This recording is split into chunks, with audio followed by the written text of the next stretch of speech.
গবাদি পশুর শরীরে বাসা বেঁধে জীবন্ত মাংস খেয়ে ফেলে ক্ষুদ্র এক পরজীবী। সেই কীটের বিস্তার ঠেকাতে একযোগে মাঠে নেমেছে যুক্তরাষ্ট্র ও মেক্সিকো। সীমান্ত পেরিয়ে ছড়িয়ে পড়া নিউ ওয়ার্ল্ড স্ক্রু ওয়ার্ম দমনে দুদেশ যৌথভাবে চালু করেছে জীবাণুমুক্ত মাছি উৎপাদন কেন্দ্র। বিশেষজ্ঞরা বলছেন, উদ্যোগ আশাব্যঞ্জক হলেও সংকট পুরোপুরি কাটাতে আরও সময় দরকার।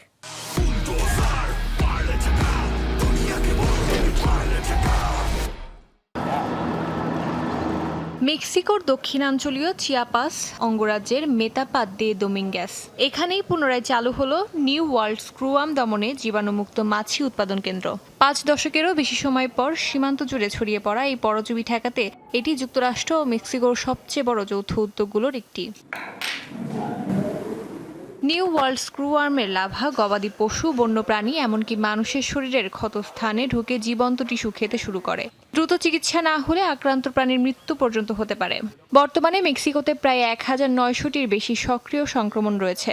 আর চলতি জুনে টেক্সাসে কয়েক দশকের মধ্যে প্রথমবার এই পরজীবীর উপস্থিতি নিশ্চিত করেছে যুক্তরাষ্ট্র। প্রাণী সম্পদের রোগ কিংবা খাদ্য নিরাপত্তার মতো চ্যালেঞ্জ কোনো সীমান্ত মানে না। তাই এমন সমস্যার সমাধানে আন্তর্জাতিক সহযোগিতার বিকল্প নেই। মেক্সিকো ও যুক্তরাষ্ট্র যৌথভাবে $6 কোটি 10 লাখ ব্যয়ে মেডিটেরেনিয়ান ফল মাছি কারখানাকে আধুনিক জীবাণুমুক্ত মাছি উৎপাদন কেন্দ্রে রূপান্তর করেছে। জুলাইয়ের মাঝামাঝি থেকে প্রতি সপ্তাহে 2 কোটি 80 লাখ এবং বছরের শেষ নাগাদ 10 কোটি জীবাণুমুক্ত মাছি উৎপাদনের লক্ষ্য নির্ধারণ করা হয়েছে। এসব মাছি বন ছেড়ে দিলে বন্য স্ক্রুওয়ার্মের সঙ্গে মিলনের পর কোনো বংশবিস্তার হয় না, ফলে ধীরে ধীরে কমে আসে পরজীবীর সংখ্যা। 2024 সালের শেষ দিকে মেক্সিকোতে প্রথম সংক্রমক শনাক্ত হওয়ার পর থেকে যুক্তরাষ্ট্র একাধিকবার মেক্সিকান গবাদি পশু আমদানিতে বিধিনিষেধ আরোপ করেছে।